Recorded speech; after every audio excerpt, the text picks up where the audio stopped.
Majjhima Nikaya. Middle-length discourses. Translated by Bhikkhu Bodhi. Suttacentral.net and suttas.com. MN 144 Shanavada Sutta. Advice to Channa. Thus have I heard. On one occasion the Blessed One was living at Rajagaha in the bamboo grove, the squirrel's sanctuary. Now on that occasion the Venerable Sariputta, the Venerable Maha Cunda, and the Venerable Channa were living on the mountain Vulture Peak.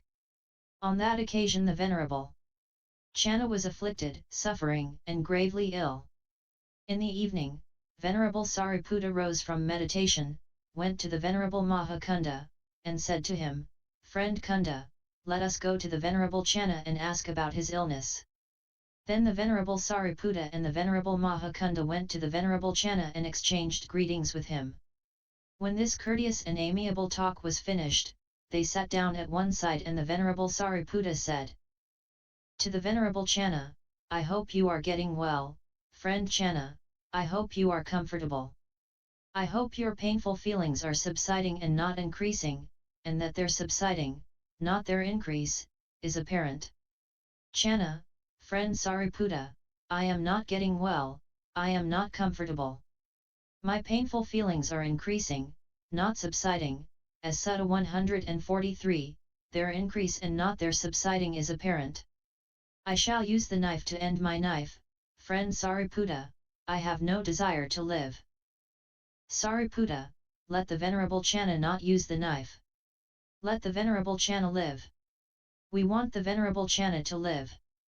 If he lacks suitable food, I will go in search of suitable food for him. If he lacks suitable medicine, I will go in search of suitable medicine for him. If he lacks a proper attendant, I will attend on him. Let the Venerable Channa not use the knife. Let the Venerable Channa live. We want the Venerable Channa to live. Channa, friend Sariputta, it is not that I have no suitable food and medicine or no proper attendant. But rather, friend Sariputta, the teacher has long been worshipped by me with love, not without love, for it is proper for the disciple to worship the teacher with love, not without love. Friend Sariputta, remember this, the Bhikkhu Channa will use the knife blamelessly. Sariputta, we would ask the Venerable Channa certain questions, if the Venerable Channa finds it opportune to reply. Channa, ask, friend Sariputta. When I have heard, I shall know.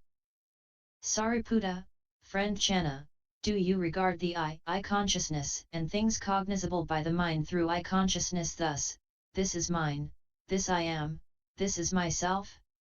Do you regard the ear, the nose, the tongue, the body, the mind consciousness and things cognizable by the mind through mind consciousness thus, this is mine, this I am, this is myself? Channa, friend Sariputta, I regard the I consciousness and things cognizable by the mind through I consciousness thus, this is not mine, this I am not, this is not myself.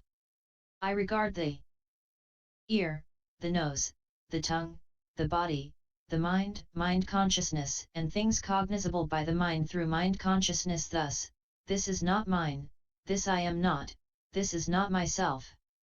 Sariputta, friend Channa, what have you seen, what have you directly known in the in I consciousness and in things cognizable by the mind through I consciousness, that you regard them thus, this is not mine, this I am not, this is not myself? What have you seen, what have you directly known in the ear, in the nose, in the tongue, in the body, in the mind, in mind consciousness, and in things cognizable by the mind through mind consciousness, that you regard them thus, this is not mine, this I am not, this is not myself?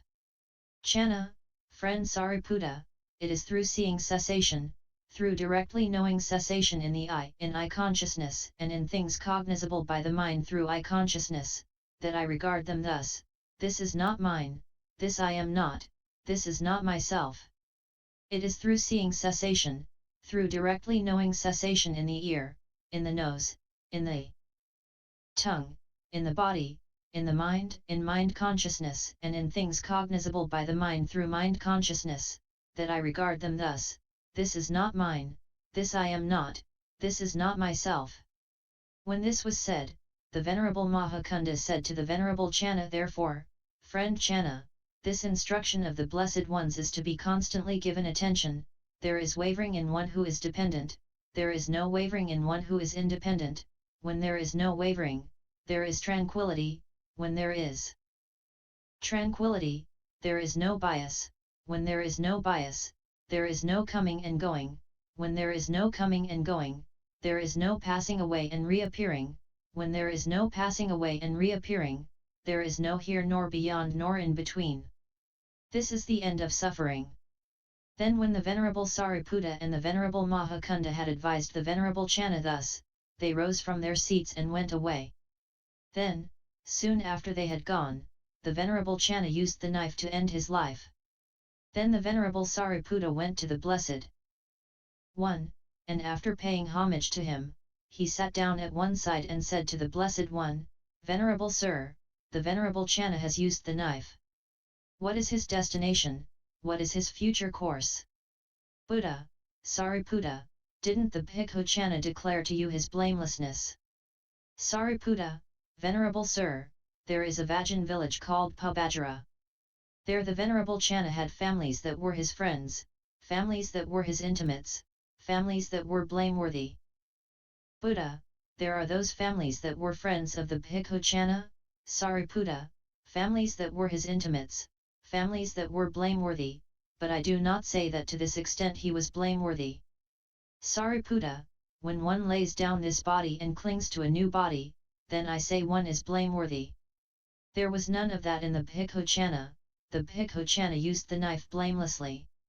That is what the Blessed One said.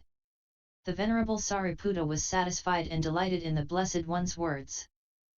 In summary, the Venerable Channa was gravely ill, takes his own life despite the attempts of two monks, namely Maha Cunda and Sariputta, who tried to dissuade him. Venerable Sariputta questions him on his understanding of Dhamma, and Maha Cunda recites for him a saying of the Buddha warning against the wavering that results from attachments. Later, after Channa has taken the knife and Sariputta questions the Buddha as to Channa's fate. The Buddha states that his was a blameless end, as he has laid down this body and does not cling to a new body. References: 1. www.accesstoinsight.org 2. https://suttacentral.net/ 3. The Middle Discourses of the Buddha, Bhikkhu Bodhi, and MN 144.